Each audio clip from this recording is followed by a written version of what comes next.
I now call upon Michael Kenny. Michael has recently retired as curator of the National Museum, a position in which he earned huge respect, and he is today going to deliver our oration.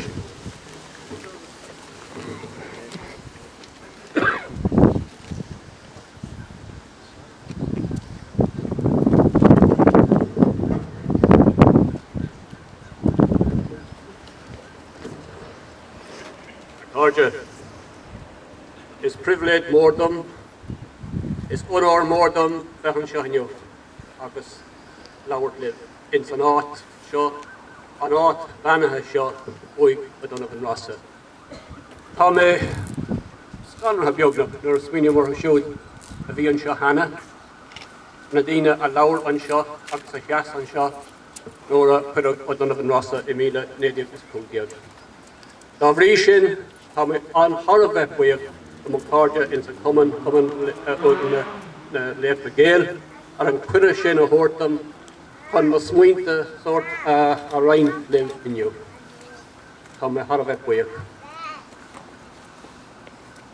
We have come here today not just to rededicate a monument, but to commemorate the life and times of one of the most uncompromising and resilient beings of them all. Jeremiah O'Donovan Rossa. Rossa's career was, according to John Devine, and I quote, an epitome of the history of Fenianism. He was the very incarnation of its spirit.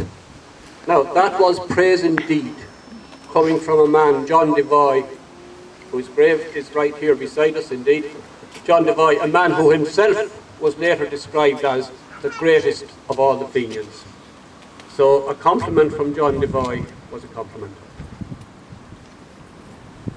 John Devine himself disagreed fiercely at times, in America particularly, when himself and O'Donovan Rossa were there as plotters and exiles. They disagreed on issues, they disagreed on tactics, they disagreed on lots of things.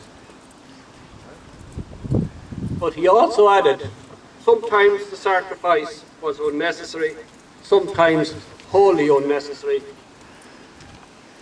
But Rossa, if he believed it was right, held nothing back. But when Rossa believed it was called for, he never hesitated or counted the cost.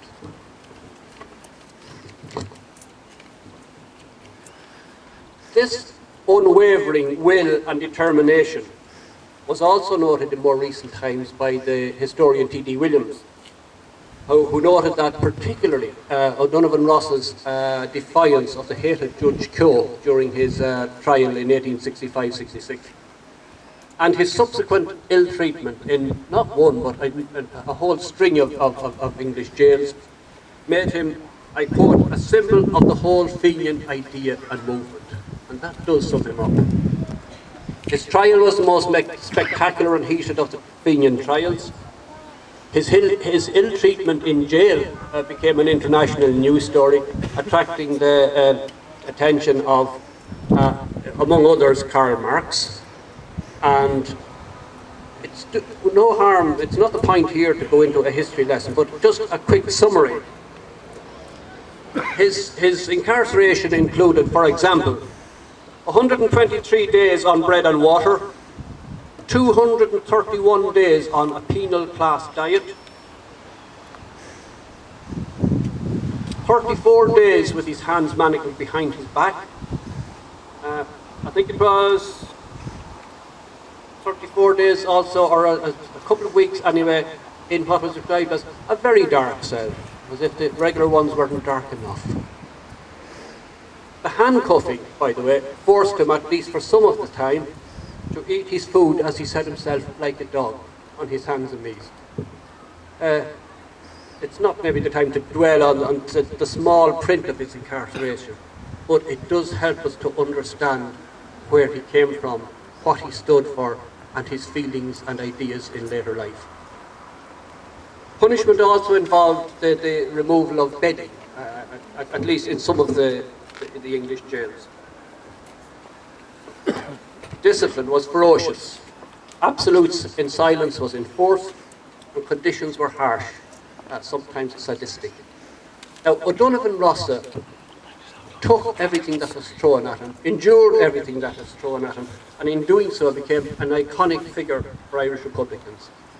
By the way, while he was in jail also, of course, in 1869, he also was elected MP for Tipperary. We should also remember that his pain and suffering was not just confined to the sadistic conditions in his prison cell.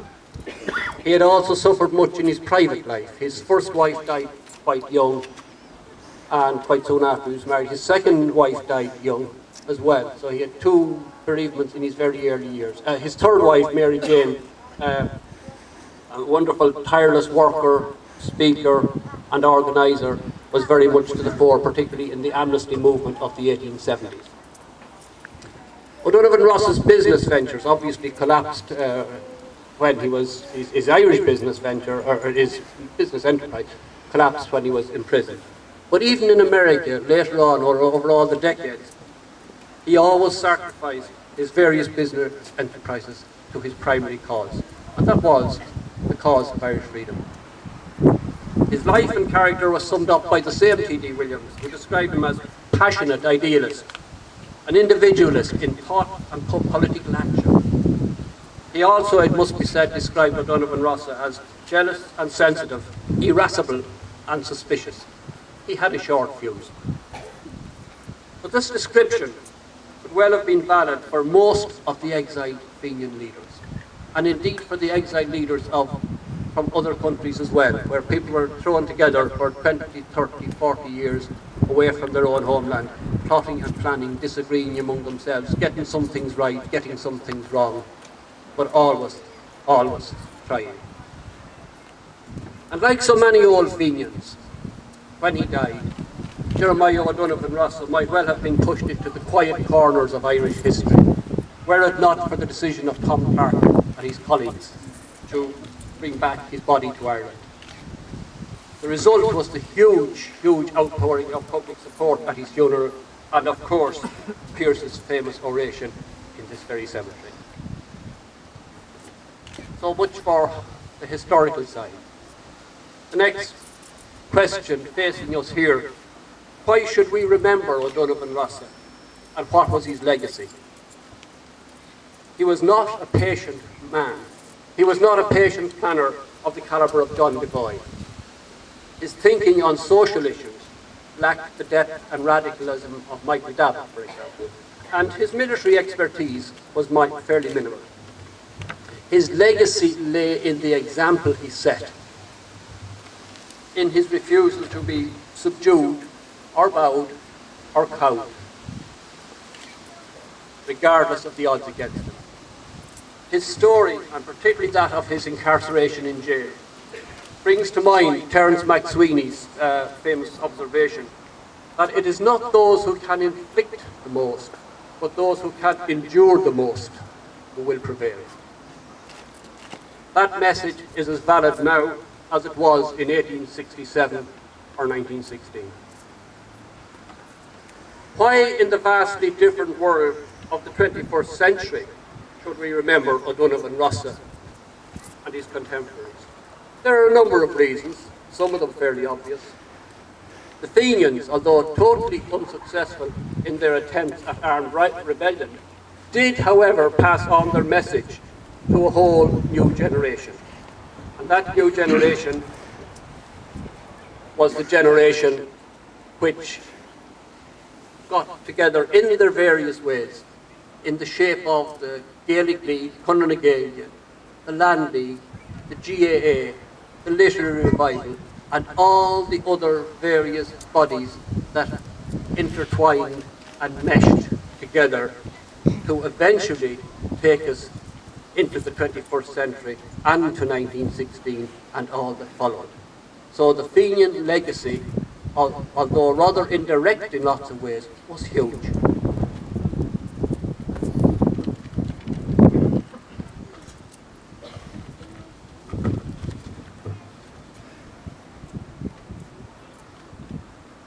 They passed on their message to us, and the question is, I suppose, what are we to do with it?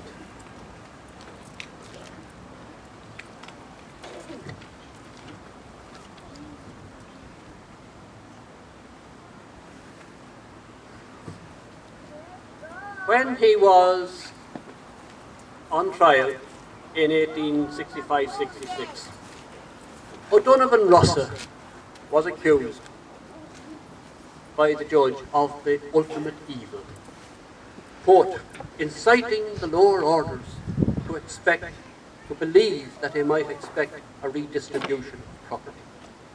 This was the appalling vista that terrified the ruling oligarchies in Ireland and Britain at the time. We do not use the term lower orders anymore. We seldom use the term oligarchy anymore.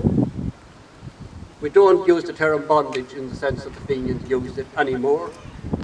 In our own time, however, and I don't want to stray for any length of time into present politics, which is not the time nor the place for it here today, but just one passing observation.